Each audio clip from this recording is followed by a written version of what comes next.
Party Tripura প্রদেশ থেকে বিকাশ পথ অনেক দিন ধরে প্রকাশিত হচ্ছিল, মাঝখানে বন্ধ ছিল।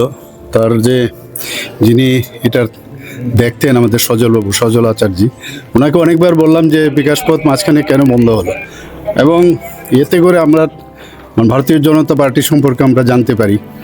আমাদের রাজ্যেরও ভারতীয় জনতা পার্টি আগে কি করেছে, এখন কি করছে, এই বিষয়ে আমরা জানতে পারি। শুধু আমরা না, সমস্ত অনেক কেন্দ্রীয় নেতৃত্বকে আমরা পাঠাই, প্লাস একদম নিচু স্তরে যারা আছে তাদের কাছেও পাঠাই। তো এটা বন্ধ ছিল, আবার সজলবাবুর হাত ধরে আবার নতুনভাবে এটা শুরু হলো।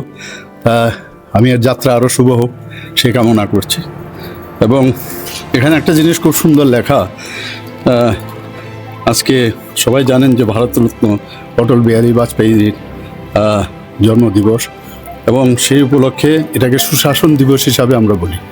তো ওনার একটা কথা, ছোটা মন সে কোই বড়া নেই হতা, টুটে মন সে কোই খারা নেই হতা। ধন্যবাদ।